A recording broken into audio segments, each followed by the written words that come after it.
K Shanib നോക്കൂ, നാളെ സത്യപ്രതിജ്ഞ ചെയ്യാൻ പോകുന്ന ഒരു മന്ത്രിസഭയെക്കുറിച്ചാണ്. അതിൻ്റെ മന്ത്രിമാർ പ്രഖ്യാപിക്കപ്പെട്ട് കഴിഞ്ഞ അവസരത്തിലുള്ള ചർച്ചകളാണ് നമ്മളിപ്പോൾ മുന്നോട്ട് കൊണ്ടുപോകുന്നത്.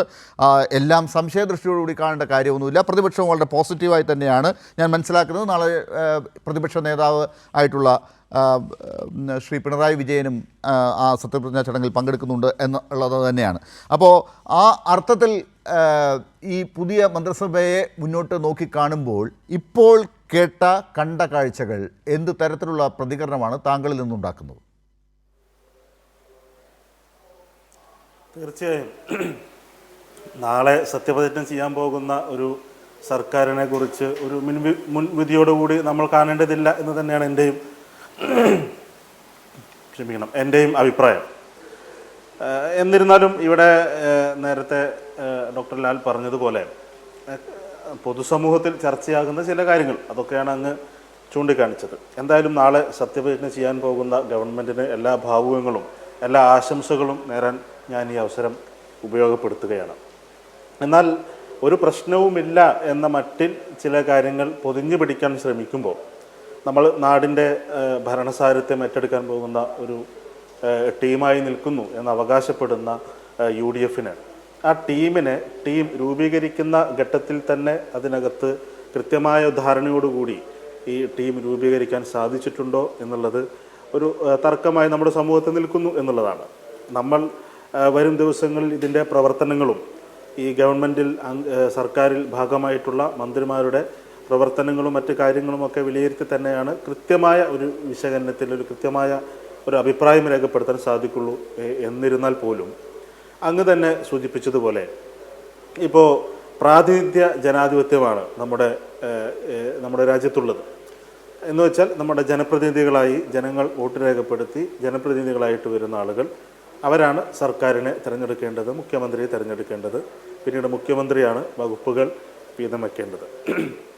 എന്നാൽ ആ കാര്യങ്ങളെല്ലാം തന്നെ തകിടമറിച്ചുകൊണ്ടാണ് ഇവിടെ കഴിഞ്ഞ ഒരു 12 ദിവസത്തോളം തെരഞ്ഞെടുപ്പ് ഫലം പുറത്തു വന്നതിന് ശേഷം ഈ സർക്കാർ രൂപീകരിക്കുന്നതുമായി ബന്ധപ്പെട്ട് മുഖ്യമന്ത്രിയെ തീരുമാനിക്കുന്നതുമായി ബന്ധപ്പെട്ട് ഒരു 10-11 ദിവസത്തോളം കേരളത്തിൽ നടന്ന ചർച്ച എന്ന് പറയുന്നത് ഈ പ്രാതിനിധ്യ ജനാധിപത്യത്തെ പൂർണ്ണമായും അട്ടിമറിക്കുന്നതാണ്. നമ്മൾ മനസ്സിലാക്കുന്നത് കോൺഗ്രസിൻ്റെ തന്നെ AICC-യുടെ നേതാവായിട്ടുള്ള ഇവിടെ കേരളത്തിൻ്റെ ചാർജുണ്ടായിരുന്ന AICC-യുടെ നേതാവ് തന്നെ പറഞ്ഞത് KC വേണുഗോപാലിനാണ് MLA-മാരുടെ കൂടുതൽ പിന്തുണ എന്ന് അവർ തന്നെ ഈ പ്രഖ്യാപനത്തിന് ശേഷവും മാധ്യമങ്ങൾ ചോദിച്ചപ്പോൾ പറഞ്ഞത് KC വേണുഗോപാലിനാണ് കൂടുതൽ MLA-മാരുടെ പിന്തുണ എന്ന് തന്നെയാണ്. എന്നാൽ പിന്നീട് ഈ ജനവികാരം എതിരായി അല്ലെങ്കിൽ ജനവികാരത്തിനനുസരിച്ചൊരു തീരുമാനം UDF കോൺഗ്രസ് എടുത്തു എന്നാണ് മറ്റൊരു തീരുമാനം. MLA-മാരുടെ പിന്തുണയില്ലാത്ത, രണ്ടാമത്തെ പിന്തുണയുമില്ലാത്ത, മൂന്നാമത് പിന്തുണയുള്ള ആളുകൾ, നമ്മൾ ആ കോൺഗ്രസ് നേതാക്കൾ തന്നെ പറഞ്ഞ കണക്കുമായി ബന്ധപ്പെടുത്തിയാണ് നമ്മൾ ഈ വിലയിരുത്തൽ നടത്തുന്നത്. നമുക്കതിൻ്റെ കൃത്യമായ രേഖ നമ്മുടെ കയ്യിലില്ല. എന്നാൽ മാധ്യമങ്ങളിൽ വന്നതും കോൺഗ്രസ് നേതാക്കൾ പിന്നീട് പറഞ്ഞതുമായ കാര്യങ്ങൾ മനസ്സിലാക്കുമ്പോൾ നമുക്ക് മനസ്സിലാക്കാൻ കഴിയുന്നത് ഏറ്റവും കൂടുതൽ MLA-മാരുടെ പിന്തുണയുള്ളയാൾ KC വേണുഗോപാലും അതിന് തൊട്ട് താഴെ രമേശ് ചെന്നിത്തലയും അതിന് തൊട്ട് താഴെ VD സതീശനും എന്ന നിലയിലാണ് നമ്മൾ ആ കാര്യങ്ങൾ മനസ്സിലാക്കിയിട്ടുള്ളത്. എന്നാൽ ആ മൂന്നാമത് നിൽക്കുന്നയാളെയാണ് ഹൈക്കമാൻഡ് മുഖ്യമന്ത്രിയായി പ്രഖ്യാപിക്കുന്നത്. അപ്പോൾ അതിന് ഇവർ പറഞ്ഞത് സമൂഹത്തിൻ്റെ വലിയ രീതിയിലുള്ള പിന്തുണ അല്ലെങ്കിൽ ഒരു ജനവികാരം, ആ ജനവികാരത്തെ മനസ്സിലാക്കിക്കൊണ്ട് ആണ് തീരുമാനമെടുത്തത് എന്നാണ്. എന്നാൽ എനിക്ക് തോന്നുന്നു റാന്നി MLA ആയിട്ടുള്ള, എൻ്റെ അറിവ് ശരിയാണ്, തിരുത്തണമെങ്കിൽ തിരുത്തണം, പഴങ്കുളം മധു, അദ്ദേഹം റാന്നി MLA ആണെന്നാണ് എൻ്റെ ധാരണ. അദ്ദേഹം മാധ്യമങ്ങൾക്ക് നൽകിയ ഒരു പ്രതികരണത്തിൽ അദ്ദേഹം പറഞ്ഞത് ഇത് കൃത്രിമമായി ഉണ്ടാക്കിയ ഒരു ജനവികാരമാണെന്ന്. നമ്മളാരുമല്ല പറയുന്നത്, നമുക്കാർക്കും ആ അഭിപ്രായം രേഖപ്പെടുത്താൻ കഴിയുന്ന രേഖകളോ അല്ലെങ്കിൽ അതുമായി ബന്ധപ്പെട്ട ഒരു പരിശോധനയോ ഒന്നും നടത്താൻ നമുക്ക് സാധിച്ചിട്ടില്ല. അപ്പോൾ അദ്ദേഹം തന്നെ പറയുന്നത് കൃത്രിമമായി ഉണ്ടാക്കിയ ഒരു ജനവികാരത്തിൻ്റെ ഭാഗമായിട്ടാണ് തീരുമാനമെടുത്തത് എന്ന് കഴിഞ്ഞ ദിവസം അദ്ദേഹത്തിൻ്റെ തന്നെ പ്രതികരണമുണ്ടായി. അപ്പോൾ ഒരു നാട്ടിലെ കേരളത്തിലെ ജനങ്ങൾ തിരഞ്ഞെടുത്ത MLA-മാരുടെ ഒരു അവകാശമാണ് അല്ലെങ്കിൽ അവർക്ക് ജനങ്ങൾ നൽകിയ ഒരു അംഗീകാരമാണ് മന്ത്രിസഭയെ തീരുമാനിക്കുക അല്ലെങ്കിൽ ആ പാർട്ടിയുടെ ലീഡറെ, പാർലമെൻ്ററി പാർട്ടിയുടെ ലീഡറെ തിരഞ്ഞെടുക്കാനുള്ള അവകാശം അവർക്ക് നൽകിയതാണ്. അപ്പോൾ അത് മറ്റൊരു തരത്തിൽ അട്ടിമറിക്കപ്പെട്ടു എന്നാണ്. അതിന് സത്യത്തിൽ കേരളത്തിലെ കുറേ ആളുകൾ വിചാരിച്ച് വെച്ചിരിക്കുന്നത് ഇന്ത്യൻ യൂണിയൻ മുസ്ലിം ലീഗ് ശക്തമായി പിന്തുണച്ചത് കൊണ്ടാണ്, അല്ലെങ്കിൽ ശക്തമായി ഇടപെട്ടത് കൊണ്ടാണ് വി ഡി സതീശൻ ലീഡറായിട്ട് വന്നത് എന്നാണ്. മറ്റൊരു വിഭാഗം ആളുകൾ ചിന്തിച്ചു വെച്ചിരിക്കുന്നത് ഹൈക്കമാൻഡിൻ്റെ ഇടപെടലുണ്ടായി അങ്ങനെ വന്നു എന്നാണ്. എന്നാൽ കോൺഗ്രസിനകത്ത് നിന്നുള്ള ആളുകൾ തന്നെ ഇപ്പോൾ കോഴിക്കോട് DCCയുടെ മതിലിന് മുകളിൽ അവിടെ അഡ്വക്കേറ്റ് കെ ജയന്തിൻ്റെ പോസ്റ്ററിന് മുകളിൽ അതുമായി ബന്ധപ്പെടുത്തിക്കൊണ്ടൊരു ഫ്ലെക്സ് ബോർഡ് വരികയുണ്ടായി. എല്ലാ മാധ്യമങ്ങളും അത് റിപ്പോർട്ട് ചെയ്തതാണ്.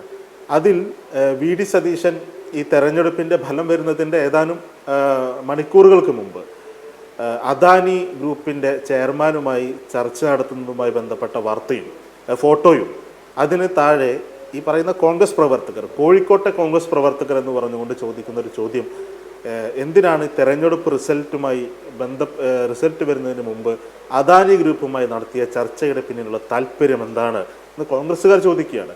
അതുപോലെ തന്നെ ഈ പറയുന്ന ഈ റീൽസും അതുപോലെ PR വർക്കും ഒക്കെ നടത്താനുള്ള പണം അദാനിയാണോ കൊടുത്തത് അതോ ജമാഅത്തെ ഇസ്ലാമിയാണോ കൊടുത്തത് എന്ന് അവർ തന്നെ ചോദിക്കുകയാണ്. നമ്മുടെ ചോദ്യമല്ല, അവർ തന്നെ അത് പോസ്റ്ററിൽ ഫ്ലെക്സിലൊക്കെ എഴുതി വെച്ചത് നമ്മൾ കണ്ടിട്ടുള്ളതാണ്. അപ്പോൾ ഇത്തരം കാര്യങ്ങൾ തുടക്കം മുതൽ തന്നെ ഒരു ബാഹ്യ ശക്തിയുടെ ഇടപെടൽ ഈ കാര്യത്തിലൊക്കെ ഉണ്ട് എന്ന് അവർ തന്നെ ഈ അടുത്ത കാലത്തും ഈ പറയുന്ന വി ഡി സതീശന് തീരുമാനിച്ചതിന് ശേഷവും നിയുക്ത MLA ആയിട്ടുള്ള പഴങ്കുളം മധുവിനെ പോലെ MM നസീറിനെ പോലെയുള്ള ഈ KC വേണുഗോപാലുമായിട്ട് അടുപ്പം പുലർത്തുന്ന നേതാക്കളുടെ ഭാഗത്ത് നിന്ന് അത്തരം കാര്യങ്ങളൊക്കെ പുറത്തു വരുന്നത് നമ്മൾ കണ്ടിട്ടുള്ളതാണ്. അപ്പോൾ KC വേണുഗോപാൽ കേരളത്തിലേക്ക് വന്ന സമയത്ത് അദ്ദേഹം പറഞ്ഞു എന്നെ പിച്ച് ചീന്തിയത് മതിയായില്ലേ എന്ന് അദ്ദേഹം ചോദിക്കുക. ഇതൊന്നും നമ്മളല്ലല്ലോ ചെയ്യുന്നത്. ഇപ്പോൾ CPM-ന്റെ ഒരു അജണ്ടയായിട്ടോ അല്ലെങ്കിൽ ഇടതുപക്ഷ പ്രസ്ഥാനങ്ങളോ ഒന്നുമല്ലല്ലോ ഈ ശ്രീ ഷാനിബ്. അപ്പോൾ അതിനൊരു പകരം വീട്ടൽ ഇപ്പോൾ ഈ മന്ത്രിസഭാ രൂപീകരണ ഘട്ടത്തിൽ ഉണ്ടായിട്ടുണ്ട് എന്ന് താങ്കൾ വിലയിരുത്തുന്നുണ്ടോ? ആ പകരം വീട്ടൽ ഇപ്പോൾ അതിലേക്കാണ് ഞാൻ വരുന്നത്. തീർച്ചയായും അതിലേക്കാണ് ഞാൻ വരുന്നത്. അപ്പോൾ അങ്ങനെ ഒരു തരത്തിൽ കോൺഗ്രസിനകത്ത് തന്നെ ആ രണ്ട് ധ്രുവങ്ങൾ രൂപപ്പെട്ടു കഴിഞ്ഞു എന്നുള്ളതാണ്. മുൻപുണ്ടായിരുന്നതിൽ നിന്ന് വ്യത്യസ്തമായി മുമ്പ് AI ഗ്രൂപ്പുകളാണ് ഉണ്ടായിരുന്നതെങ്കിൽ ഇപ്പോൾ രണ്ട് ധ്രുവങ്ങളായി, വ്യത്യസ്ത രീതിയിലുള്ള രണ്ട് ധ്രുവങ്ങളായി മാറ്റപ്പെട്ടു എന്നുള്ളതാണ്. അപ്പോൾ ഒരു തവണ ഇതുപോലെ MLA-മാരുടെ പ്രാതിനിധ്യ ജനാധിപത്യത്തെ അട്ടിമറിച്ചുകൊണ്ട് ഒരു പാർലമെന്ററി പാർട്ടി ലീഡറെ തിരഞ്ഞെടുക്കുന്നു. ഈ പാർലമെന്ററി പാർട്ടി ലീഡറെ തിരഞ്ഞെടുത്താൽ പിന്നീട് ഈ മന്ത്രിമാരെ തീരുമാനിക്കാനുള്ള ഉത്തരവാദിത്തം പാർലമെന്ററി പാർട്ടി ലീഡർക്കാണ്. എന്നാലും സ്വാഭാവികമായും പാർട്ടിയുടെ ഏത് പാർട്ടിയാണെങ്കിലും ആ പാർട്ടിയുടെ നിർദ്ദേശങ്ങളും ആ പാർട്ടിയുടെ അംഗീകാരവും ഹൈക്കമാൻഡിൻ്റെ അംഗീകാരവും ഒക്കെ നേടിയതിനു ശേഷം തന്നെയാണ് തീരുമാനമെടുക്കുക. എന്നാൽ ആ പാർലമെന്ററി പാർട്ടി ലീഡർക്ക് ഇതിനകത്തൊരു അഭിപ്രായം ഉണ്ടാകും എന്നുള്ളതാണ്. അപ്പം ഞാൻ മനസ്സിലാക്കിയിടത്തോളം, ഞാൻ തുടക്കത്തിൽ തന്നെ സൂചിപ്പിച്ചതുപോലെ നാളെ സത്യപ്രതിജ്ഞ ചെയ്യാൻ പോകുന്ന ഒരു ഗവൺമെൻറ്റിൻ്റെ അല്ലെങ്കിൽ മന്ത്രിസഭയുടെ പൂർണ്ണമായും ദുഷ്ടലാക്കോടുകൂടി അല്ലെങ്കിൽ ഒരു മുൻവിധിയോടുകൂടി നമ്മളതിനെ നോക്കിക്കാണുന്നു എന്ന നിലയിലല്ല, ഒരു രാഷ്ട്രീയ വിദ്യാർത്ഥി എന്ന നിലയിൽ, ഈ രാഷ്ട്രീയം ശ്രദ്ധിക്കുന്ന ഒരാളെന്ന നിലയിൽ, അല്ലെങ്കിൽ എനിക്ക് അനുഭവമുള്ള ഒരു രാഷ്ട്രീയമാണ് എന്ന ഒരു ധാരണയിൽ കൂടി ഞാൻ പറയുന്നത്, മുഖ്യമന്ത്രിയായിരിക്കുന്നയാൾ എന്നോട് ഈ KC വേണുഗോപാലുമായി അടുപ്പം പുലർത്തുന്ന ഒരു നേതാവ് സൗഹൃദ സംഭാഷണത്തിൽ പറഞ്ഞൊരു കാര്യം, ചിറകരിഞ്ഞുകൊണ്ടാണ് മുഖ്യമന്ത്രിയെ അവിടെ ഇരുത്തിയിരിക്കുന്നത് എന്നുള്ളതാണ്. ഞാനത് പരിശോധിച്ചു കഴിഞ്ഞപ്പോൾ, ഈ മന്ത്രിമാരുടെ പ്രഖ്യാപനമൊക്കെ കഴിഞ്ഞപ്പോൾ പേരുകളെടുത്ത് പരിശോധിച്ചപ്പോൾ പൂർണ്ണമായും ചിറകരിയപ്പെട്ട ഒരു മുഖ്യമന്ത്രിയാണ് കേരളത്തിൻ്റെ മുഖ്യമന്ത്രിയായി നാളെ സത്യപ്രതിജ്ഞ ചെയ്യാൻ പോകുന്നത് എന്നുള്ളത് അതിലെ ഓരോ പേരുകളെടുത്ത് പരിശോധിച്ചാലും നമുക്ക് മനസ്സിലാകും എന്നുള്ളതാണ്. ഇദ്ദേഹത്തോടൊപ്പം നിൽക്കുന്നു എന്ന നിലയിൽ, അല്ലെങ്കിൽ അവസാന നിമിഷം മുൻ പ്രതിപക്ഷ നേതാവായിട്ടുള്ള അല്ലെങ്കിൽ നിയുക്ത മുഖ്യമന്ത്രിയായിട്ടുള്ള വി ഡി സതീശനോടൊപ്പം ഏറ്റവും അവസാനമാണെങ്കിൽ പോലും അദ്ദേഹത്തോടൊപ്പം ചേർന്ന് നിൽക്കാൻ തയ്യാറായ ആളുകളെ പോലും പൂർണ്ണമായി വെട്ടിമാറ്റിക്കൊണ്ടുള്ള ഒരു മന്ത്രിസഭ തീരുമാനമാണ് ഇപ്പോൾ ഉണ്ടായിട്ടുള്ളത് എന്നുള്ളതാണ്. ഇപ്പോൾ IC ബാലകൃഷ്ണൻ, ബഹുമാനായ MLA, അദ്ദേഹത്തിൻ്റെ ഭാഗത്തു നിന്നൊരു പ്രതികരണം ഉണ്ടാവുകയാണ്. എന്നെ എന്തുകൊണ്ട് വെട്ടിമാറ്റി എന്ന പ്രതികരണം ഉണ്ടാകുന്നു എന്നുള്ളതാണ്.